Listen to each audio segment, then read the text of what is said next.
Welcome to The Ascended Table, the podcast where we blend science-backed advice with supernatural secrets and deeply personal stories to help you build the life you truly desire. If you've ever felt like there must be a deeper level to health, success, and personal power, you're in the right place. Get ready to pull up a seat. The truth is being served. This is The Ascended Table.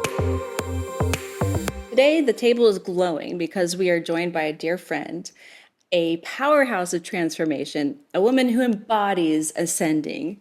She's a TV host and an empowerment coach, and someone I consider my soul sis, the incredible Tiffany Hendra. Aww. Where's the tissue? It's so good to be here. Thank you for having me. I am so excited. I feel like, yes, I'm with my soul sisters. We have had such great conversations. And I mean, you and I have grown so much in what's been like 5 or 6 years now. Yeah. We've like trekked through the jungles together and Yeah. like battled bats flying off trees. It's been a lot, but then also like I feel like this is going to be a great conversation just because of who we three are, and I'm very excited about this. But thank you so much for joining us. So excited. Good to be here. Let's jump right in. Okay. So Tiffany, your journey hasn't always been so glamorous. I know that you've modeled and you've been modeling worldwide on TV, everything. But you do have a great story to tell our listeners about how you changed your life for the better. Can you tell us about that? It wasn't my choice. It's not like I said, I'm going to change my life. I almost OD'd on a bathroom floor in West Hollywood.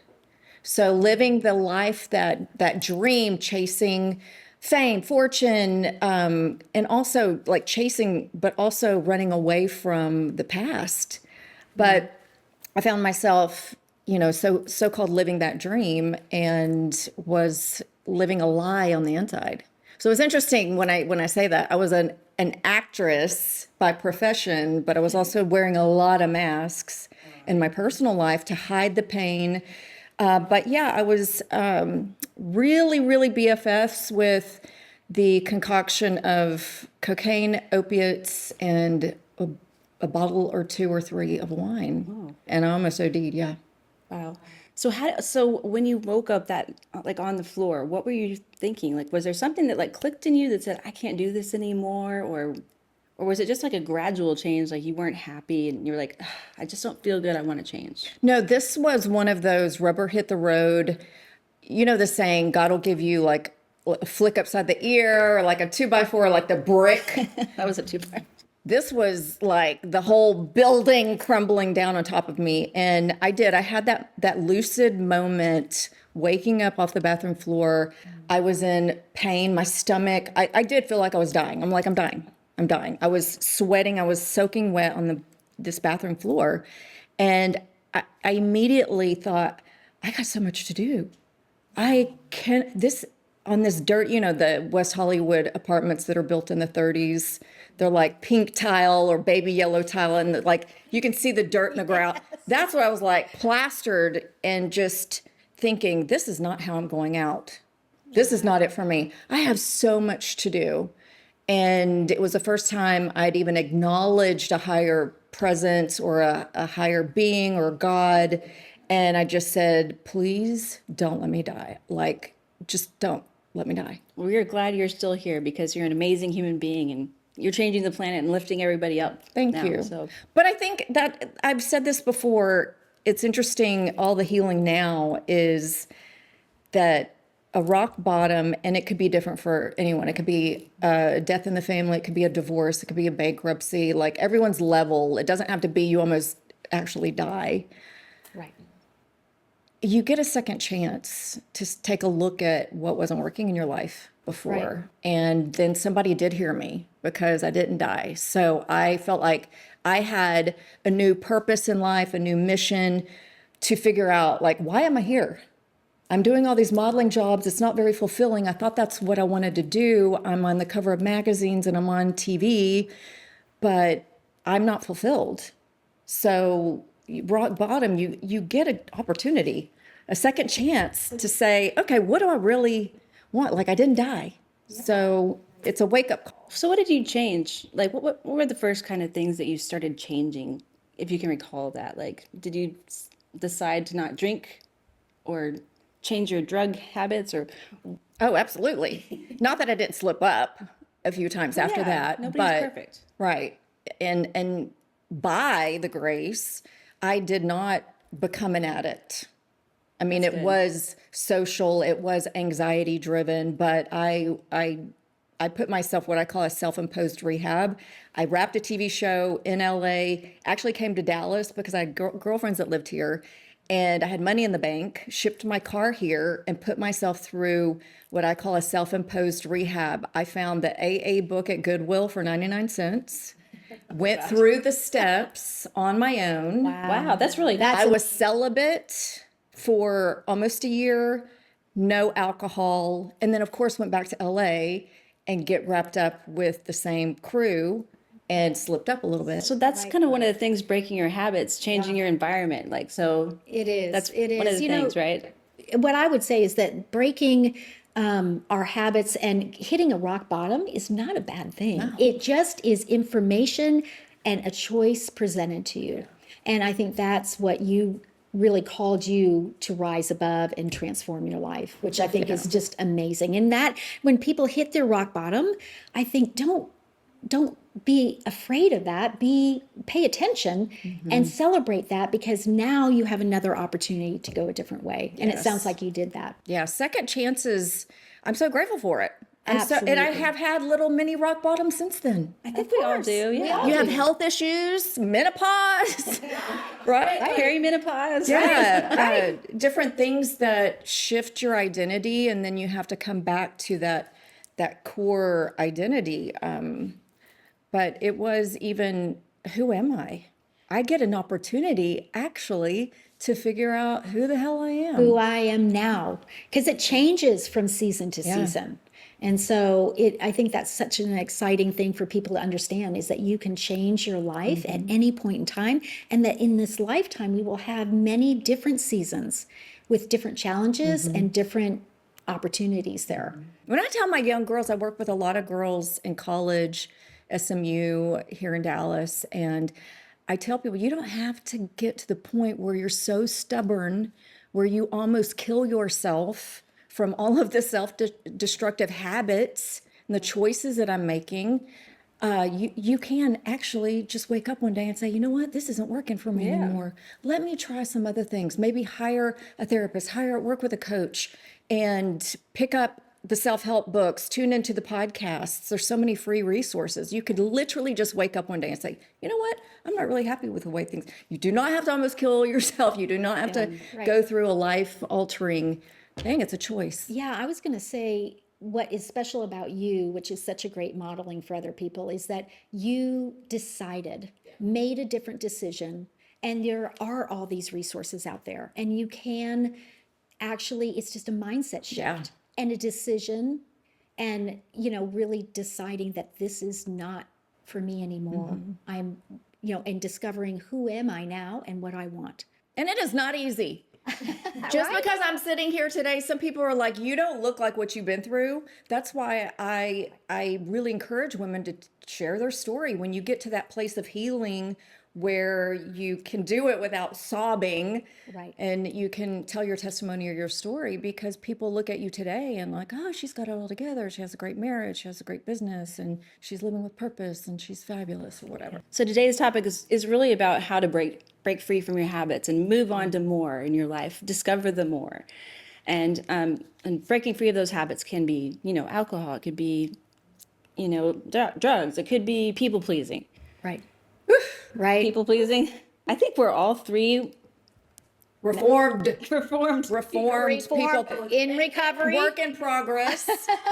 It's interesting when I think about almost losing my life, now that we're talking about this, and I think of the health issues I've had and come very close to being diagnosed with autoimmune disorders, is the people pleasing actually was more detrimental to my, not just my physical health and carrying the responsibility of thinking I have to manage everyone's emotion and walk on eggshells or tap dance around that I learned from a little girl, and most of us do. But I think that was more detrimental to my health than the drugs and alcohol. I would believe that. Tell me more about that. That's really powerful, because it's true. The mind and what we do, what we tell ourselves in our mind can either nourish us or create toxicity. Brain doesn't know what's true or not. You tell your brain what's true. Right. So You rewire if you're it. just like not letting yourself be happy and you're not telling your brain what's actually true, your brain and heart are not going to resonate together, and that creates, Discord. illness, discord. Yeah. Disconnected. And I tell people that even with hitting rock bottom, I was completely disconnected from my spirit. And I'm looking at all of your lovely art and thinking I was the most creative little child. I painted, I had to create Barbie worlds. Everything that I did had to be creating something. Both of my grandmothers sewed. I learned how to sew on the sewing machine. I made I made anything I could. I made little purses to match the outfits. And Wow. so I got to the point where I had trauma at 16 and just went the complete, all the little creativity, that little creative being that I was, I became full of shame, and I adopted all these masks. Oh, I can feel you. Let me shift how you feel at the detriment of my well-being. And for 17 years, and I went to school on an art scholarship. It was my life. I wanted to go to New York and work for a magazine, be a graphic artist. Couldn't even draw a stick figure. Wow. So when you think of the disconnection as a people pleaser, the disconnection with drugs and alcohol, you're numbing. Yep. So with people pleasing, what I found is that when you need to be everyone's rescuer and carry everyone's emotions, and you're not even so disconnected from your own emotions on a cellular level, it manifests into all kinds of dis-ease. Yes. Dis-ease. Ease. And Exactly. It's so powerful to hear that. So you disconnected from the sole source of who you are because you allowed other people, your attention was always on other people Oh, yeah. rather than on co-creating what it is you're here to do. It's kind of like living through your inner child, and your inner child had to run away, Like, It's so true. I mean, I put something on social media the other day that even going through health issues and, I'm going to bring up menopause because I made it through. But I thought this is an invitation to actually come home to myself. Yes. And I posted something about like midlife is becoming 16 again, but loving yourself this time. Oh, I love that. That is Especially so because I had trauma true. happen at 16 and I've got chills, actually. I know. And I'm like, I have a photo of myself on my desk at 8 years old that is my true essence. I am barefoot because I love to be barefoot on the grass. I love to be in nature. Grounding. I have little tan legs, cut off denim shorts, and a little cotton white shirt, and I'm posing. And I'm like, That's is who I am. who I am. Right. I lost her, or I neglected her for it makes me want to cry.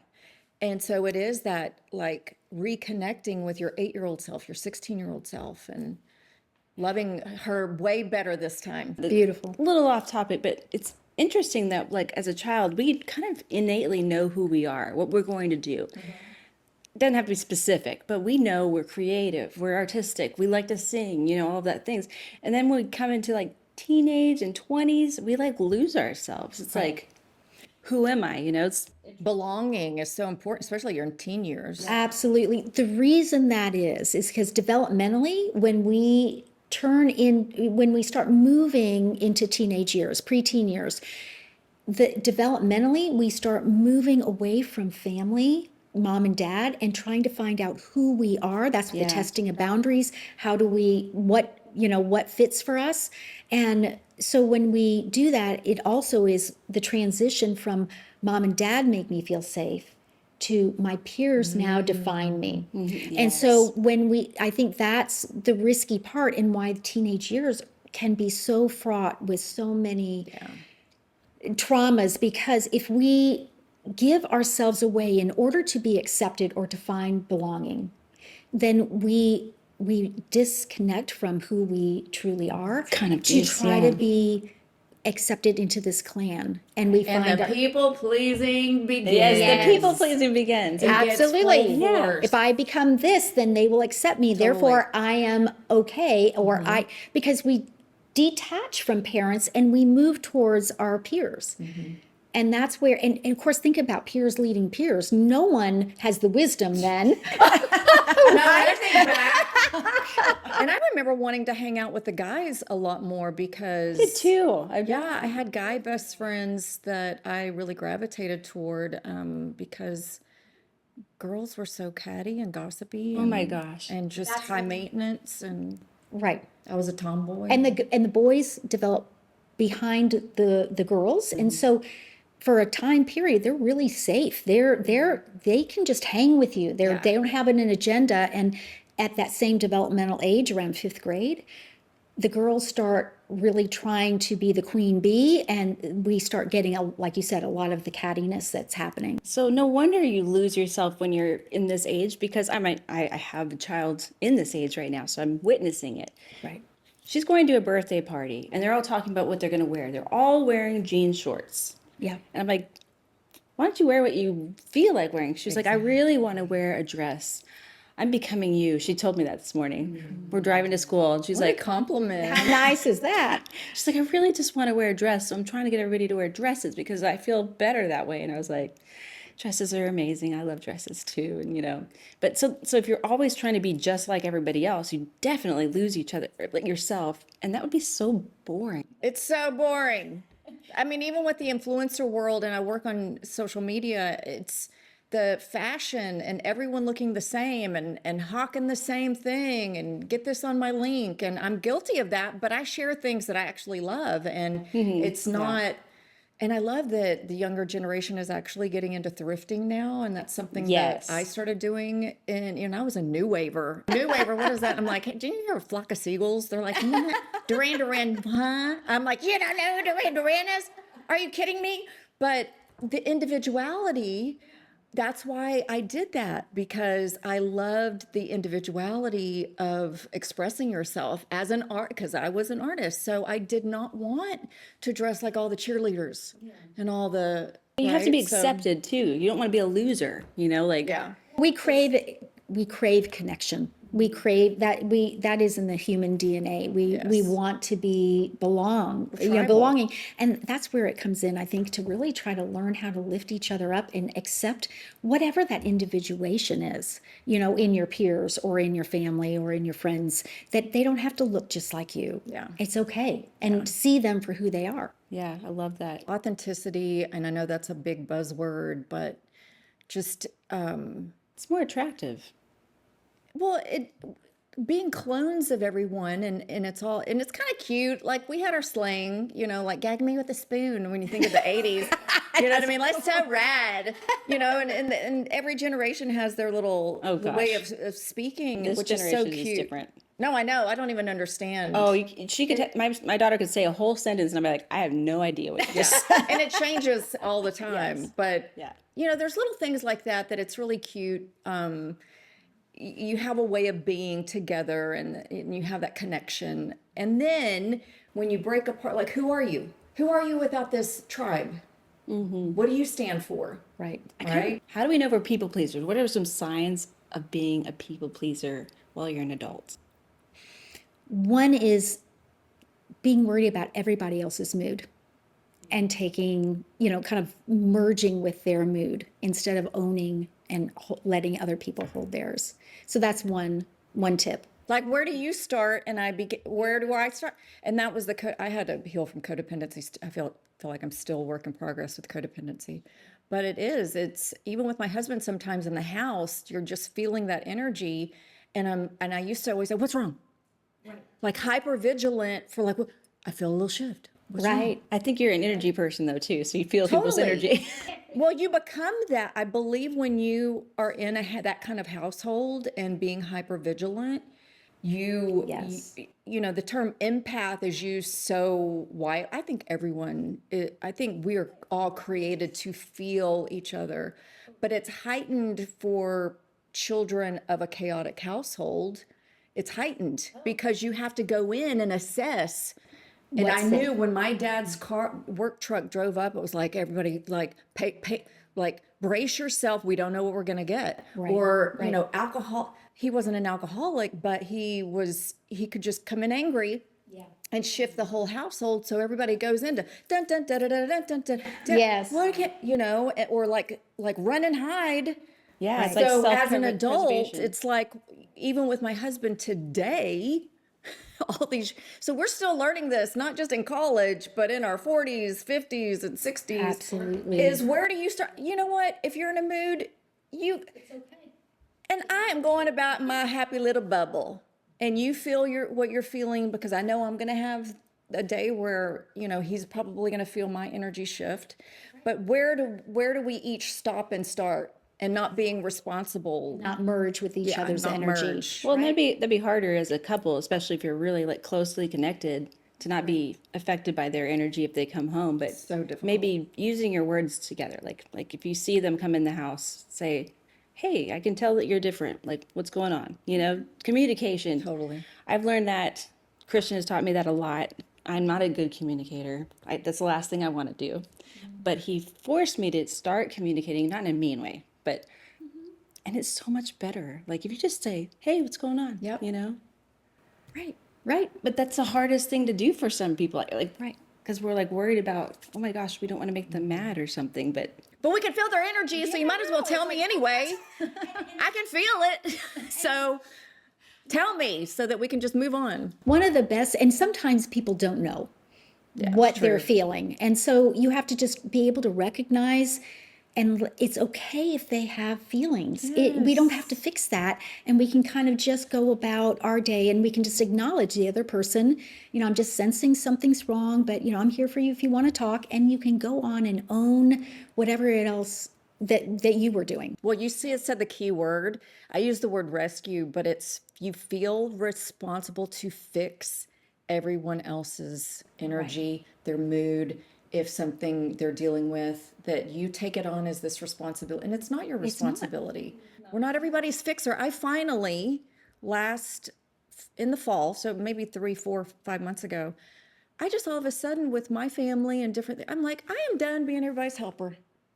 it's good. And which is difficult as a coach, because it's what I do, and I want to help people and I want to serve people. But as a people pleaser, where do I put the boundaries on that I just bleed out, and like I'm supposed to be here bleeding out and putting my feelings, my integrity. When I started realizing that you set your integrity and you lower your standards, you compromise your own, that's when people pleasing really becomes a problem. It's kind of just like the airplane thing. You got to put your mask on first, Right. before you put your child's mask on. Because if you're not feeding yourself energy and like being like taking care of yourself, how can you take care of anybody else? Yeah. Right. So that leads into the next thing that you can kind of look at as for a sign is when you are giving to the point of resentment, where it's taking away from you.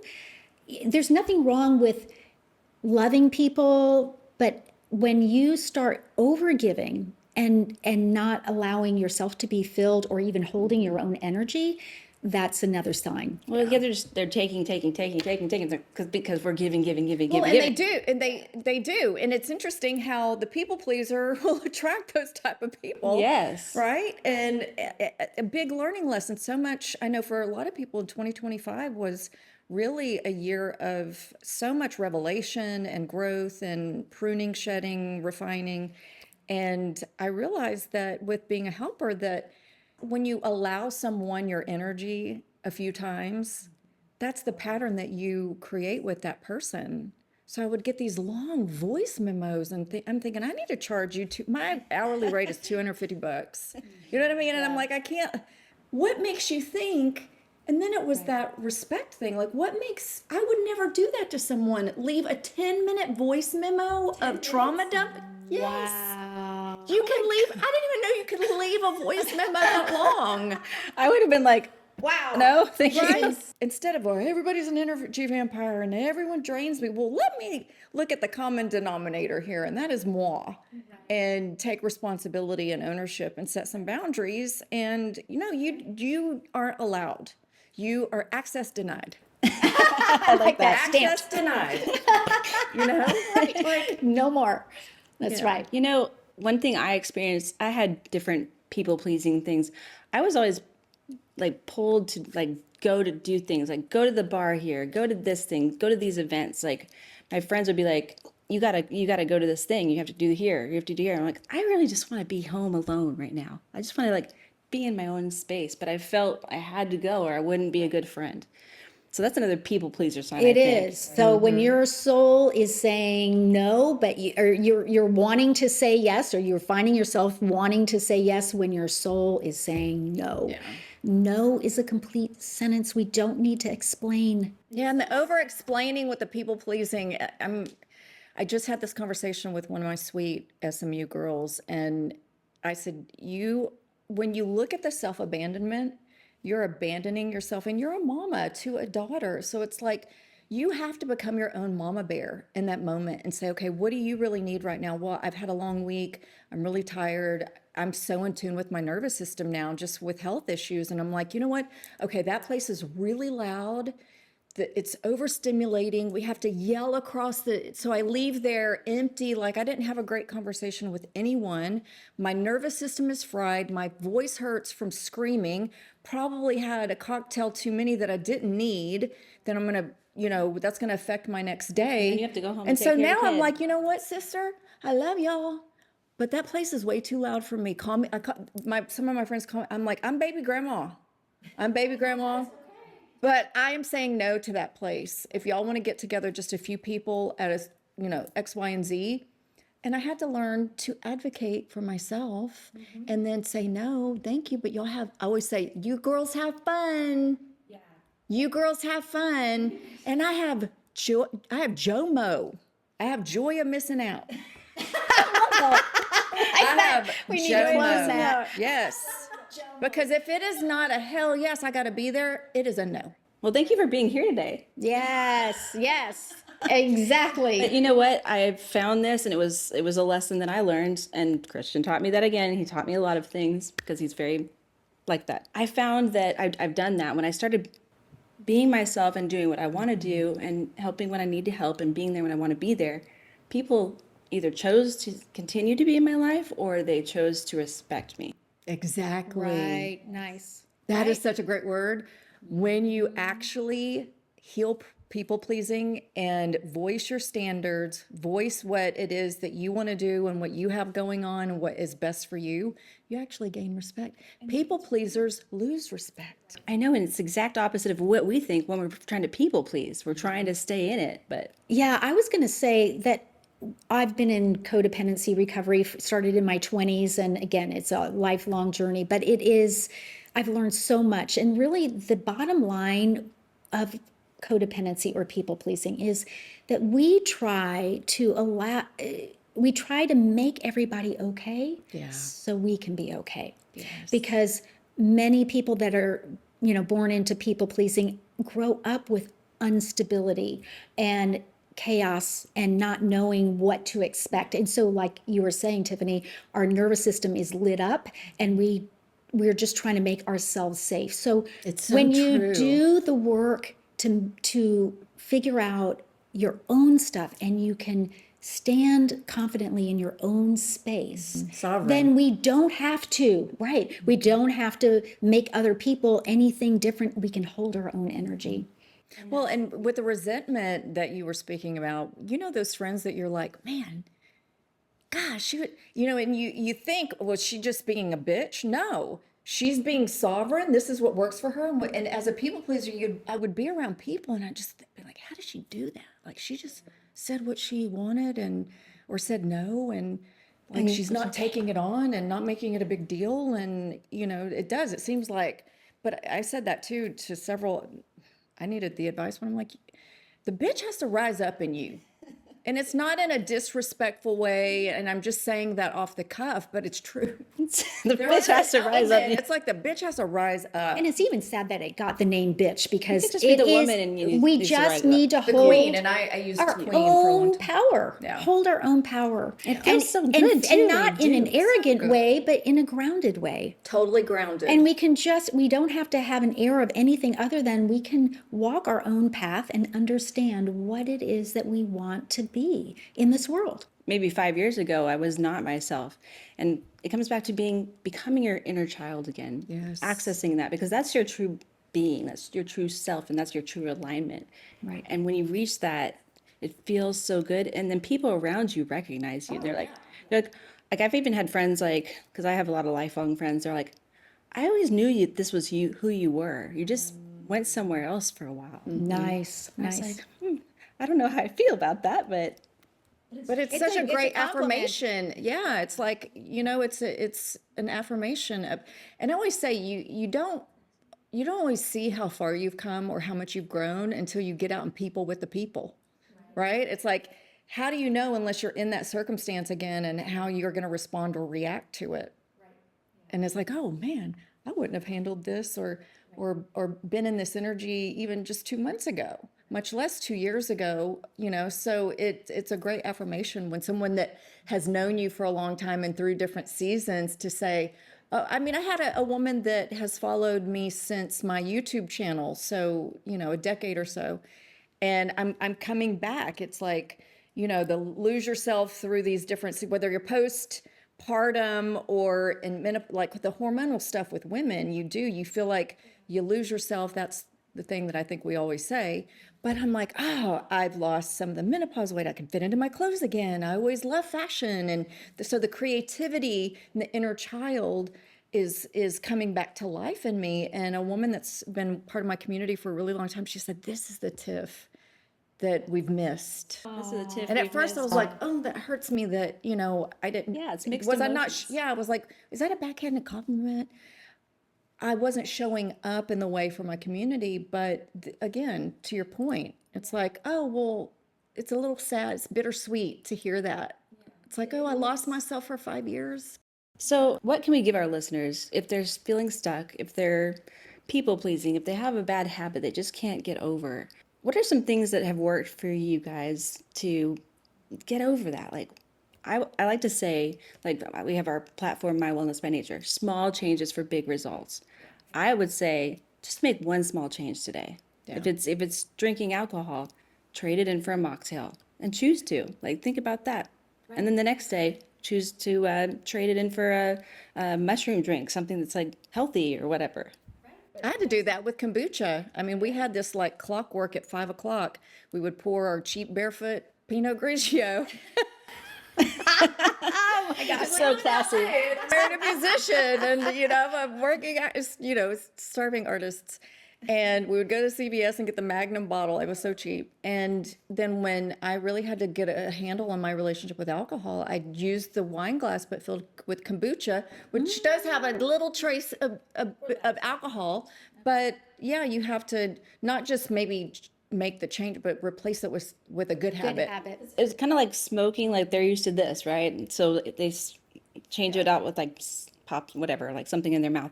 So yeah, that makes sense. If you just like, it's the drinking habit, and Right. it has to be something that relaxes. Right. Yeah. So. Right. I think there's another real great tip, and that is the sacred pause.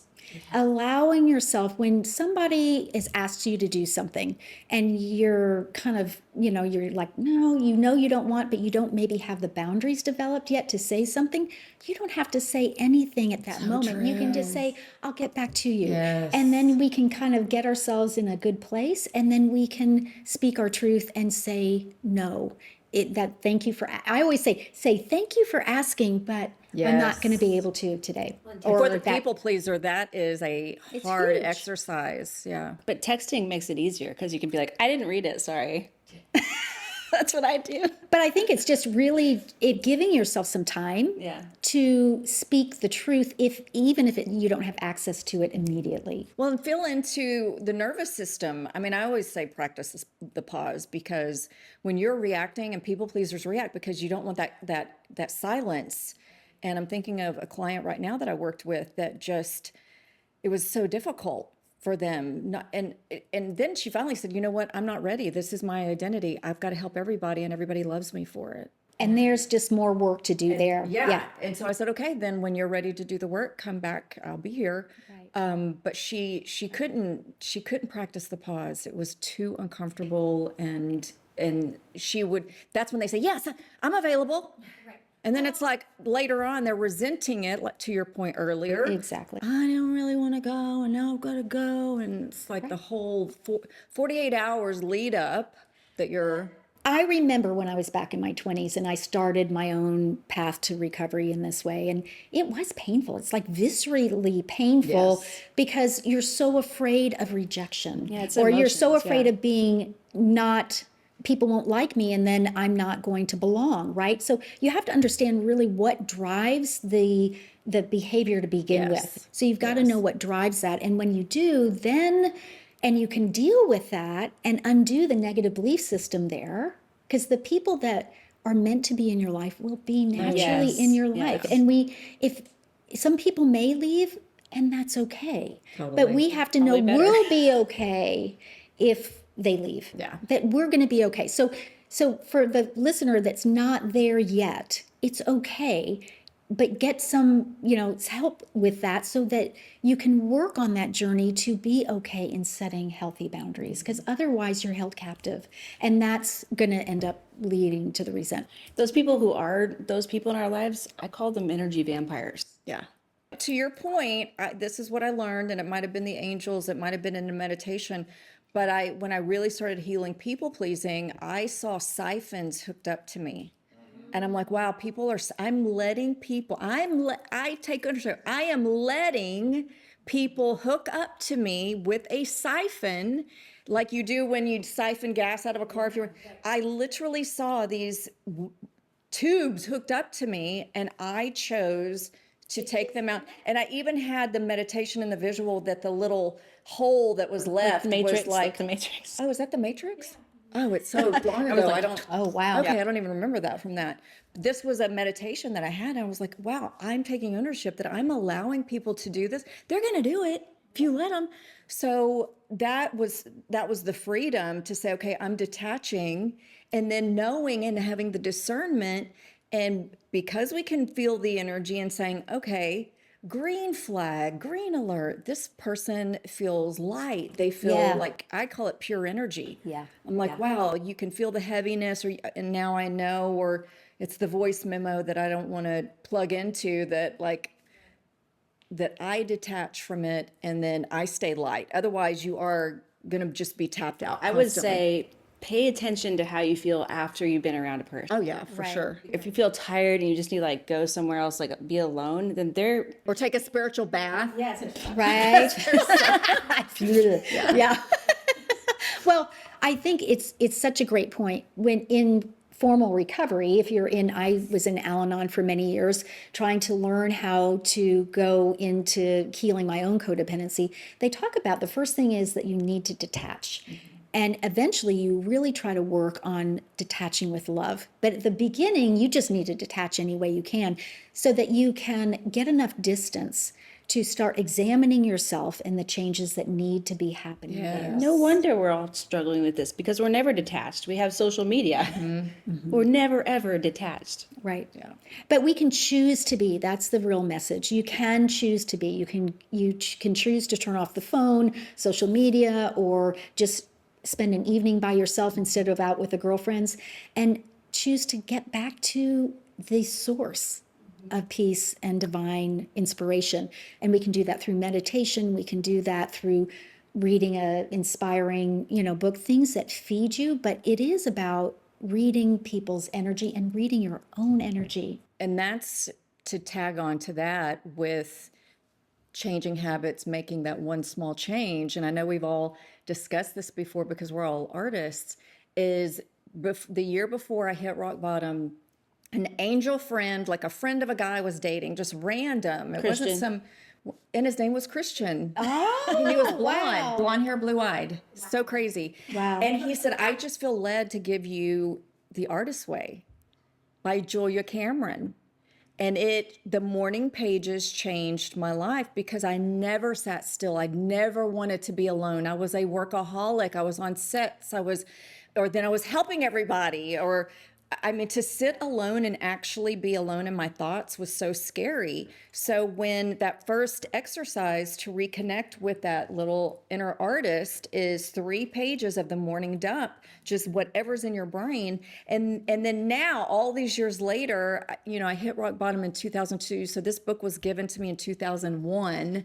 To this day, if I go even a whole day, much less 2 mornings without at least one journal entry, which is usually a prayer because I need some structure because I'm all over the place, transformed. And that's where I started understanding. And then it went on to where I tell women that are like, oh, men, there's no men. And I'm like, there are men everywhere. There's 50%. They are Like, really, back that's in the so day, true. I had dated all these same types of guys because That's what you were common denominator. So I remember writing spiral notebook after spiral notebook about the type of men. Even when I look at my husband's hands, sometimes I'm like, I wrote about those hands. I wrote everything. I wrote, and I think God gave me more than I even asked for, but I even journaled about the type of person I wanted to spend my life with, what we were going to do. You're manifesting. Yeah. I did the same thing.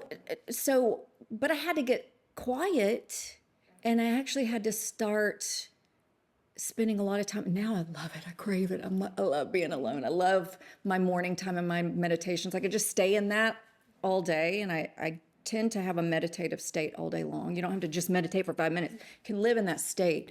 But that's how it started for me, is that in a lot of my clients, they're like, I don't even know what to write. I only got 2 sentences. I said, you start with 2 sentences. Start somewhere. Right, whatever But is in your that mind. means that you really, really are going to benefit from this, because you don't even. One thing that changed my life, I believe it was in Julia Cameron's, is what do you want? And so I wrote at the top of a journal entry, what do I want? And you just sit there and you're like, what do I really want? Not what my friends are doing, not what my agents and my modeling, but what do I really want to do? And you just start letting that stream of, oh my gosh, and then I would love to do this. And women, because they don't know what they want. Well, they don't really take don't know enough what- time. They're so used to attending to everybody else, they don't turn that focus back on me. I was 44 before I asked myself the question. And it was in an Al-Anon room, and I thought, what is it that Cindy's life is going to speak of? It was a light bulb moment when I realized I was running around trying to save people that didn't have any desire to be saved. No, why do why do we wear the That's cape? crazy Why making. do we do that? But anyway, it was a huge aha moment for me. And at that point, and I think the 44 is kind of significant because so I'm many. turning 44 this year. There we are. It tends to amazing. be kind of our midlife, right? Where we all start turning back and asking ourselves, we review our life from there and wondering what's ahead. And it's a wonderful, people tend to have a negative thought about that. It's a beautiful, Oh, it's so beautiful. it's a cocooning and then a rebirth. It's kind of the butterfly. the butterfly syndrome, the metamorphosis is calling us into review and recreation. And to your point, I was going to bring up for our listeners, Julia Cameron has a new book out called It's Never Too Late to Begin Again. Oh, yeah, you told me. And she wrote that book when she was in retirement, and she moved I think it was in New Mexico, and just decided, what does this chapter have for me? And it had been years since she had written the bestseller, but she thought it is not too late to redefine ourselves, even in late years, in our Yes. 60s after retirement. It's never too late. It's always a beautiful journey. So it's, wherever you are, you're right on time. Oh, I have that on my vision board. I have it. It's on there. Because I was saying I'm a late bloomer. I'm like, no, I'm not. No. I am right on time in every season, and embracing that I went through all that I went through To get here. to get to where, even at 44, I'm thinking about it. There's been this resurgence of Real Housewives of Dallas, and like people just starting to watch it. Really? And Wow. This year, April 11th, my number's 11. It launched. It premiered 10 years ago. I was 44. Oh, look at that. And that was the most pivotal experience, almost more so than hitting rock bottom and in that moment. that was such a wake-up call. Taught me I was a people pleaser because it was airing on television. I got to see it. You were The so whole different. thing. Like, I don't even know that, Tiffany. Like, No, you my were, friends were all talking about it yesterday because, like, people, from the different part of the world, they'd be like, "Oh, I just, some country." They're like, "I just started season 1." I'm like, "Oh my gosh, wow!" but you can see your but growth. You can see your growth. you're a baby. I'm like, all you bitches, like all you bitches that hitting 40 and you think you're getting old. I shot this at 44 and was barely. I made a joke. I was like, I was barely perimenopause. If we did this again post-menopause, I was half the Spitfire I am now. I don't know. I don't know if those women would survive. 'Cause you're not a with me people being pleaser. post- But anyway, That's the gift of menopause. I digress. Yeah, but 40. It's so beautiful. I'm That enjoying happened it. for you at 44. Something very, very pivotal for me. I'm changing. So I'm not 44 yet, No, you've got almost the whole year. Yeah. but I have been experiencing that. Like, you guys have both seen it. Like, suddenly I like to paint. I don't know why. Like, I'm Right. not worrying about, like, I used to be nonstop. Go, go, go, go, go. Like, we're going to go here. We're going to go here. We're going to do this. Right. And my Christian and Ashlyn are confused by it. They're like, I've never seen you so peaceful. What's going on here? Yeah. Like, I just go upstairs and paint. Nice. And I'm just like quiet and like, just, Yeah. And your nervous system it is calms me down. recalibrating. And that is, especially for moms, when you're a young mom, you just have to be in overdrive. You have human beings to feed and clothe. yeah. So I see it with a lot of the women that I work with, that their kids get to be, especially if they're driving, their kids get to be about 16, and then all of a sudden they're like, I'm not needed. Yeah, it's And really I can weird. slow down. It feels really weird, and I'm kind of bored. Maybe that's what But go happened. through the- It's a shift. That's what happened. And then My son went to college, Right. Right. and I have okay. So I've told this to Christian many times. I've never been an adult and had my own life. Because I had my baby very young, and so I've never been an adult and like figured out who I was as an adult. I've just always been living So for these other. beautiful. But now I'm like, It is. is that Casey? It's like a second adolescence, really. It's Yeah, just kind of like you can really realize and expand what you've been doing and try out And different it's things. beautiful. I don't. I have a lot of friends that are my age, and I don't see them making this transition yet. And I'm like, they talk to me about it, and I can tell that it's kind of like tingling in their brain, but Yeah. they don't get there. And I just wonder, do most people actually have that transition, or do they just continue living like that their whole lives? Well, that saying that always freaks me out when I come across it is that most people live the same year 80 times. Oh, that's powerful.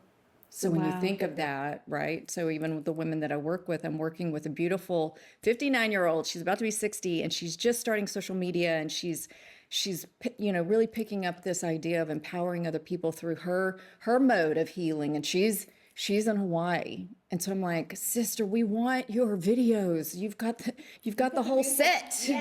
Just take a walk and video and talk to us in your setting. And just this beautiful. She's native, and so she's got a little bit of an accent, and she's 59, just starting out on this journey. And It's beautiful she's and doing. I know, and having raised her kids and understanding about herself and talking about some things that she loved when she was a teenager. And so, yeah, we pray that most women will go through that and not live the same year 80 times. Well, I've loved this conversation. Me too. Thanks for having me. I think we're going to have to break this into two different conversations because it's been so much, but so much greatness. Yeah. So thank you, ladies, so much for this conversation. I think people will resonate with this and grow from it. I hope they And elevate their life. yes, elevate it, Ascend. ascend their Go lives, higher, rise up. raise your life. Yeah, thanks. I'm proud of you. I just want to say that. I'm very proud of you. This is a huge, life-changing, world-giving, life-giving platform that you guys have created, and still it's evolving and growing and ascending, and you're getting on the mic. You told me, I'm proud of told you. me this years ago, like you need to be the face of your brand. Like, You're doing it. I mean, we're going back to seasons. Everything has a season. And, when you're a mama and look, your son's gone off to college, so you have that bandwidth and that space to so I'm proud of you.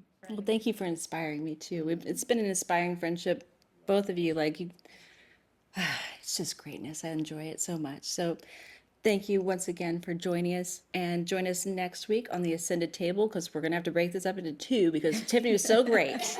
So next week, you'll see the conclusion of this episode. So thank you for pulling up a chair, and we'll see you next time at the Ascended Table.